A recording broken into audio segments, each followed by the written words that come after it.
अपने ऑडियंस के साथ रियल टाइम में कनेक्ट करना है तो भाई लाइव स्ट्रीमिंग से बेहतर और कुछ नहीं हो सकता। सोचिए, एक तरफ वीडियो, दूसरी तरफ लाइव चैट, और भी बहुत कुछ है जिससे अपने कम्युनिटी के साथ एक रियल कनेक्शन बनता है, वो भी तुरंत। चलिए इसी दुनिया में थोड़ा और गहरा उतरते हैं। तो आज हम क्या क्या कवर करने वाले हैं उस पर एक नज़र डालते हैं। सबसे पहले समझेंगे कि लाइव जाने का फ़ायदा क्या है, फिर तैयारी कैसे करनी है, कौन कौन से तरीके हैं स्ट्रीम करने के, और हाँ, ऑडियंस से बातचीत के लिए कौन से टूल्स हैं, और सबसे ज़रूरी क्या नियम है जिनका ध्यान रखना है। तो सबसे पहला और सबसे बड़ा सवाल, आखिर YouTube पर लाइव क्यों जाएं? देखिए, इसका सीधा सा जवाब है अपने ऑडियंस के साथ उसी पल, उसी लम्हे में एक मजबूत कनेक्शन बनाना। ये सिर्फ एक तरफा वीडियो नहीं है, ये एक पूरा इंटरैक्टिव एक्सपीरियंस है। मतलब एक तरफ आप बोल रहे हैं और ठीक उसी वक्त लाइव चैट में आपके दर्शक आपसे सीधे बात कर रहे हैं, सवाल पूछ रहे हैं, अपने रिएक्शन दे रहे हैं। अच्छा, तो अब बात करते हैं तैयारी की। लाइव जाने से पहले हर क्रिएटर को कुछ ज़रूरी स्टेप्स पूरे करने होते हैं। ये समझ लीजिए कि ये सबसे पहला और सबसे इंपॉर्टेंट हिस्सा है।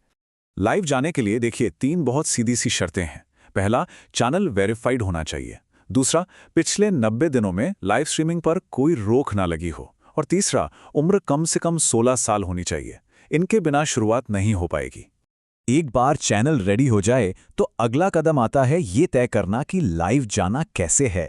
YouTube पर मोटे तौर पर 4 तरीके हैं और हर तरीका किसी खास तरह के कंटेंट के लिए बना है।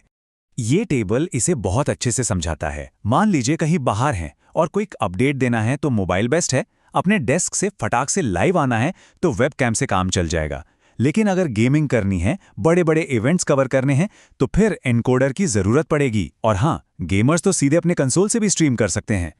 अब एक बहुत ही कमाल के फीचर की बात करते हैं, वर्टिकल और डुअल स्ट्रीमिंग। इससे होता यह है कि डेस्कटॉप और मोबाइल दोनों तरह के व्यूअर्स तक एक साथ पहुंचा जा सकता है। इस टेबल में ट्रेडिशनल और नई वाली स्ट्रीमिंग का फर्क एकदम साफ है। सबसे बड़ा फायदा, वर्टिकल लाइव स्ट्रीम को लोग सीधे YouTube शॉर्ट्स फीड में भी देख सकते हैं।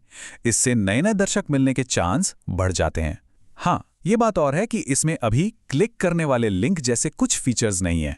तो सवाल ये उठता है कि क्या दोनों का फायदा एक साथ उठाया जा सकता है?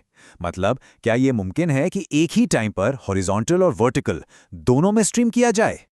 और जवाब है हाँ, बिल्कुल। YouTube स्टूडियो में जाकर डुअल स्ट्रीमिंग को ऑन करना बहुत आसान है।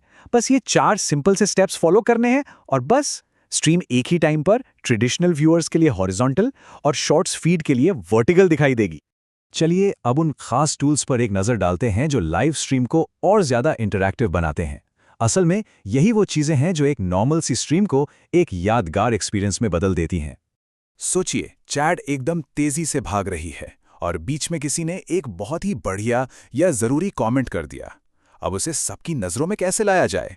इसका सॉल्यूशन है पिन्ड मैसेजेस। किसी भी इंपॉर्टेंट मैसेज को सबसे ऊपर पिन किया जा सकता है ताकि वो किसी से मिस ना हो। कोई अनाउंसमेंट करनी हो या किसी के अच्छे कमेंट्स को दिखाना हो, ये बहुत काम आता है।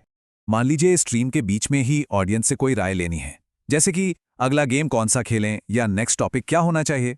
इसका सबसे तेज तरीका क्या है? इसका जवाब है लाइव पोल्स। सीधे चैट में एक पोल बनाकर तुरंत जाना जा सकता है कि ऑडियंस क्या चाहती है। इससे उन्हें भी लगता है कि वो स्ट्रीम का एक ज़रूरी हिस्सा है। लाइव स्ट्रीम में अक्सर सवालों की बाढ़ आ जाती है। अब इतने सारे सवालों को मैनेज करना और एक एक करके उनका जवाब देना थोड़ा मुश्किल हो सकता है। तो क्या इसका कोई ऑर्गेनाइज तरीका है? बिल्कुल है। लाइव Q&A फीचर इसलिए तो बनाया गया है। इससे चैट में से सवालों को चुनकर स्क्रीन पर दिखाया जा सकता है। इससे सबको पता रहता है कि किस सवाल का जवाब दिया जा रहा है। चलिए अब बात करते हैं एक बहुत ही ज़रूरी पहलू की, यानी नियमों का पालन करना। एक अच्छा लाइव स्ट्रीमर बनने के लिए YouTube की गाइडलाइंस को समझना बहुत बहुत ज़रूरी है। देखिए, नियम बहुत सीधे हैं। कंटेंट सेफ होना चाहिए और सबके लिए सही होना चाहिए।